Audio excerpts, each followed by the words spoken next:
The sound of paper shredding echoed through our kitchen as I stood frozen in the doorway.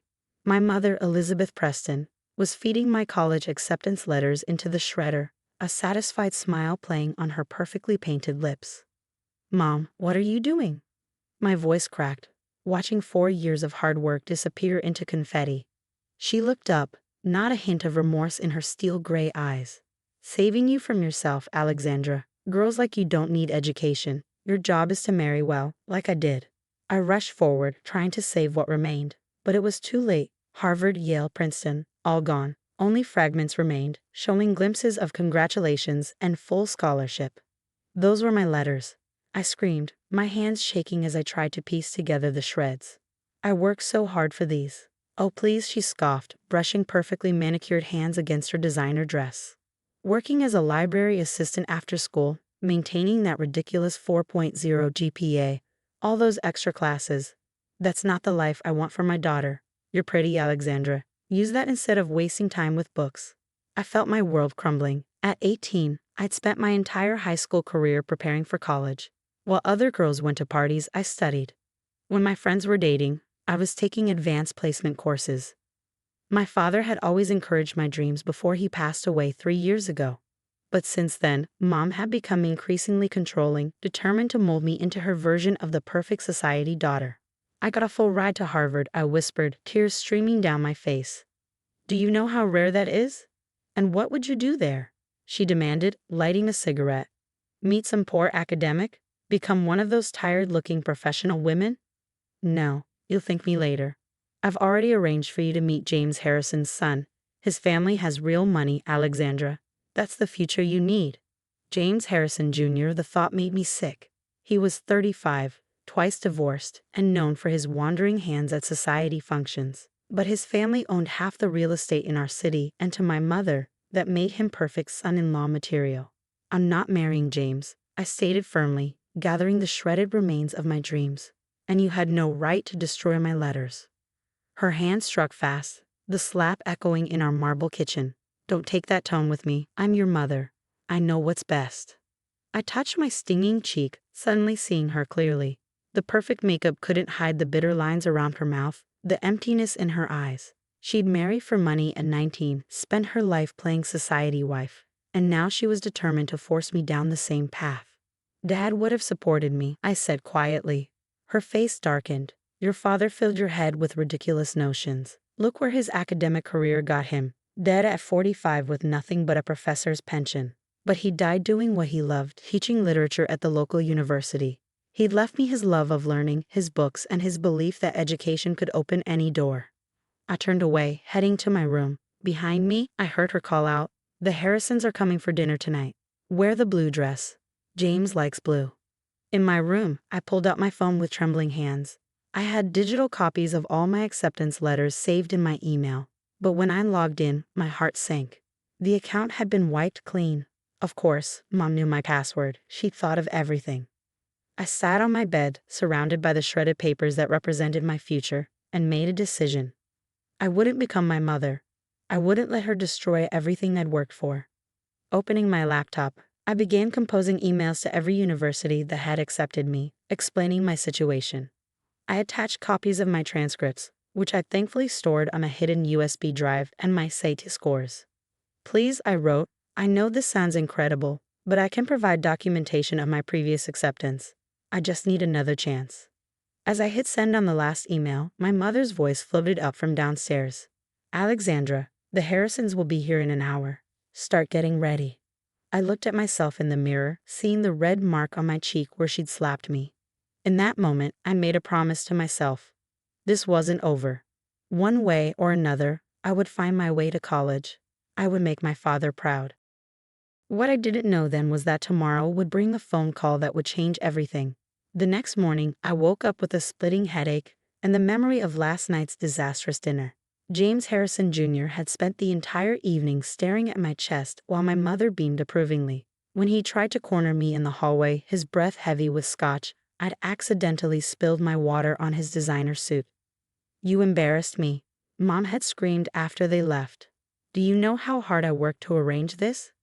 I was contemplating my limited options while getting ready for my library shift when my phone rang. Unknown number.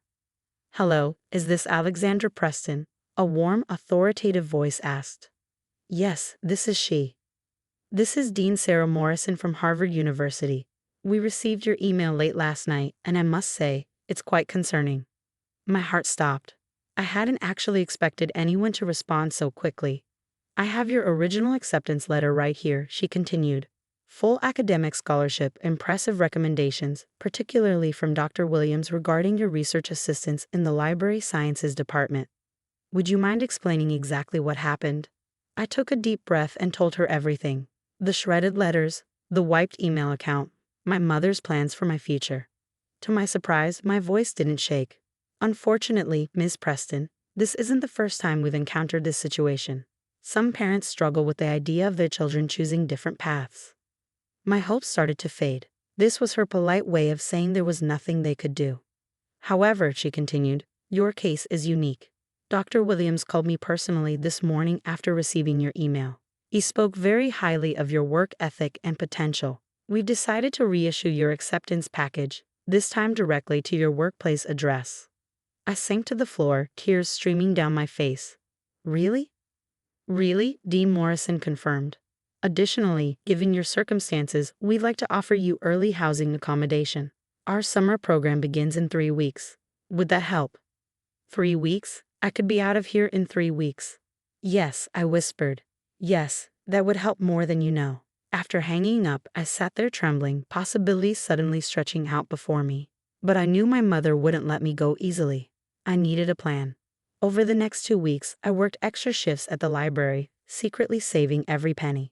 Dr. Williams, understanding my situation, helped me arrange my affairs quietly. I applied for an emergency passport, gathered my important documents from our family lawyer, who'd been my father's friend, and packed a small bag with essentials. My mother remained blissfully unaware, focused on arranging more dinners with the Harrisons. James is willing to overlook your little water incident, she'd say. You're lucky he's so understanding. Then, exactly 16 days after Dean Morrison's call, my new acceptance package arrived at the library. Inside was everything I needed: acceptance letter, scholarship confirmation, housing assignment, and most importantly, a one-way plane ticket to Boston. That evening, I waited until my mother took her usual sleeping pill before quietly carrying my pre-packed bag downstairs. On the kitchen counter, I left a note. Mom, by the time you read this, I'll be on my way to Harvard. I'm not asking for your blessing because I know you won't give it. But I am telling you that I choose education. I choose the future Dad always wanted for me. Don't try to stop me. By the time you wake up, I'll already be gone. Alexandra. I stepped out into the pre-dawn darkness, Dr. Williams waiting in his car as promised to drive me to the airport. As we pulled away from the house that had become my prison, I felt something inside me shift. Your father would be incredibly proud, Dr. Williams said quietly, glancing at me in the rearview mirror. He always said you had his love of learning and your own brand of courage. I watched my childhood home disappear behind us, thinking about my father's favorite quote. Education is not preparation for life. Education is life itself. My mother's words echoed in my head. Girls like you don't need education. She was wrong. Girls like me didn't just need education. We deserved it. We would fight for it. And sometimes we would have to escape in the early morning hours to claim it. As the sun began to rise, painting the sky in shades of promise, I touched the acceptance letter in my pocket. In a few hours, I would be in Boston, starting the life I'd worked so hard to achieve. My mother might have destroyed the original letters, but she couldn't destroy my determination. This was just the beginning. 3 years later, I stood in Harvard's main library, shelving books during my work-study shift, when a familiar voice froze me in place. Alexandra. I turned slowly to find my mother standing there, looking exactly as I remembered, perfectly coiffed hair, expensive clothes, and that disapproving frown I'd grown up with. How did you find me? I asked, gripping the book cart for support. Money finds anything, dear. She glanced around the library with disdain. So this is what you chose over a comfortable life? Dusty books and minimum wage? I straightened my spine. At 21, I wasn't the same scared 18-year-old who fled in the night. I'm graduating summa cum laude next month. I've already been accepted into the master's program for library science with a full scholarship. And what about James? Do you know he married that awful Peterson girl? That could have been you. living in their mansion, wanting for nothing. I thought about James Harrison Jr.'s recent divorce announcement in the society pages, his third failed marriage. I want for nothing now, Mom. I have everything I need. Really? She raised an eyebrow. That shabby apartment you share with 2 other students? Those second-hand clothes? This, she waved her hand dismissively at the library, job? Before I could respond, a voice called out, Alex, the dean needs the presentation for tomorrow's library board meeting. Dr. Sarah Morrison, who become my mentor over the past 3 years, approached us. Recognition flickered in her eyes as she saw my mother. Mrs. Preston, she said coolly, I'm Dean Morrison. We spoke on the phone 3 years ago about Alexandra's acceptance letter, or rather, what remained of it. My mother's face tightened. You had no right to interfere in family matters. Actually, we had every right to protect a promising student. The dean smiled. Alexandra has just been awarded the Preston Memorial Scholarship. My mother's perfectly plucked eyebrows drew together. Preston Memorial? Yes, Dr. Morrison continued, named after her father. Alexandra's research proposal on modernizing library sciences caught the board's attention. She'll be presenting it tomorrow to the library board and potential donors. I watched the information sink in. My mother had always measured success in terms of social status and marriage prospects, but here was proof of a different kind of achievement. One that honored my father's memory and everything he believed in.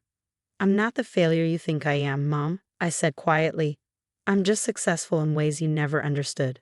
She stared at me for a long moment, something shifting in her expression. Your father, she said finally, he would have loved this.